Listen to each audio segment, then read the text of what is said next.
Have you ever bought something on a whim and later wondered, why on earth did I buy that? You're not alone. Our spending decisions often feel like our own, but are they really? Today, we re-diving deep into the fascinating psychology behind your spending habits and uncovering the clever ways banks and financial institutions might be nudging you to spend more than you plan. Let's start with a simple concept: pain of paying. When you hand over physical cash, your brain registers a small sense of loss. It's tangible. You see the money leaving your hand. But what happens when you swipe a credit card or use a tap-to-pay feature on your phone?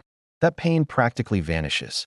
It's so seamless, so frictionless, that your brain doesn't have time to process the transaction as a real loss.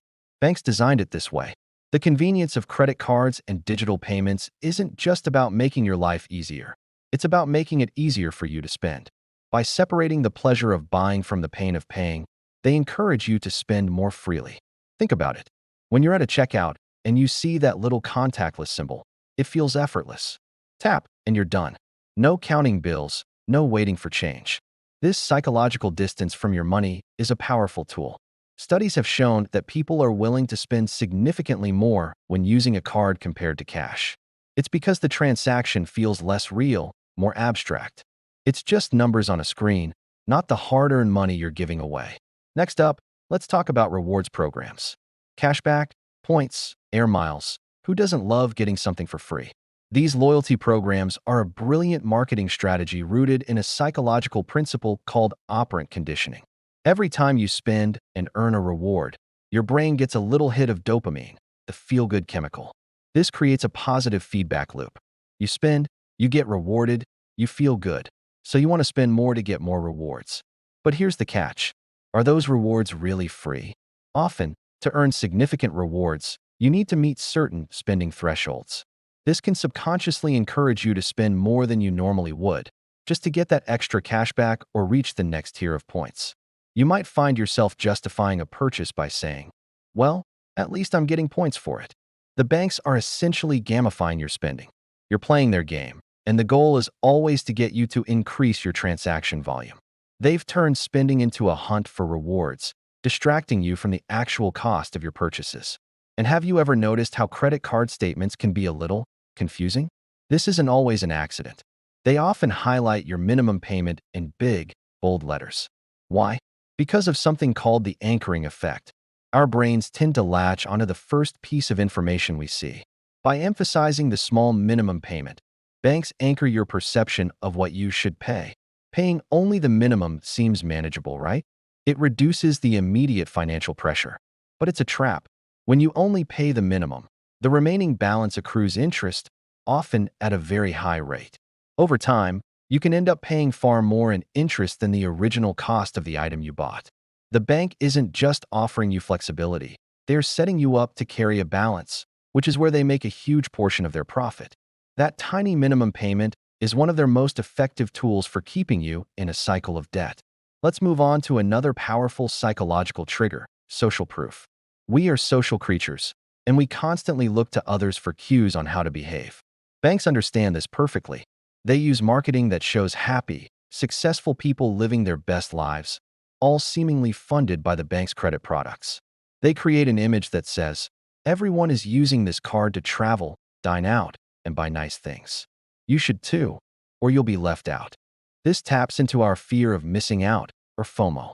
When you see ads featuring glamorous vacations or exclusive events accessible only to cardholders, it creates a sense of urgency and desire.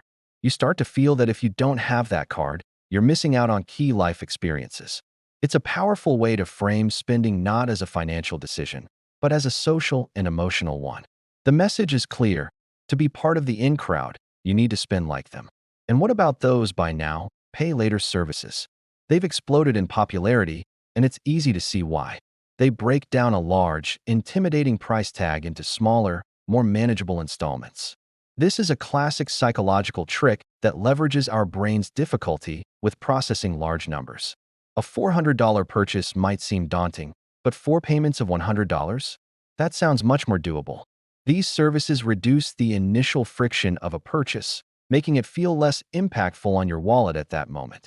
The problem is, you're still committing to the full amount. Juggling multiple payment plans can become confusing, and if you miss a payment, you can be hit with late fees and interest charges. It's another way financial institutions make spending feel painless upfront, while potentially creating financial headaches for you down the road. They are selling you the illusion of affordability. So, how can you protect yourself from these psychological tactics and take back control of your spending? The first step is awareness. Simply knowing how these tricks work is half the battle.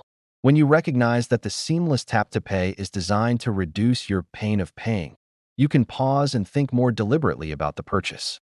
A great practical tip is to reintroduce friction into your spending process. Try using cash for a week, especially for discretionary purchases like coffee or lunches. Physically handing over the money will make you more conscious of where it's going. If you use cards, make it a habit to check your bank balance before and after every purchase. This makes the digital transaction feel more real and tangible. When it comes to rewards, be honest with yourself. Are you spending more just to earn points? A good rule of thumb is to only use rewards programs for purchases you are going to make anyway. Don't let the tail wag the dog. The goal is to save money, not to accumulate points at the expense of your budget. And that minimum payment on your credit card statement? Ignore it.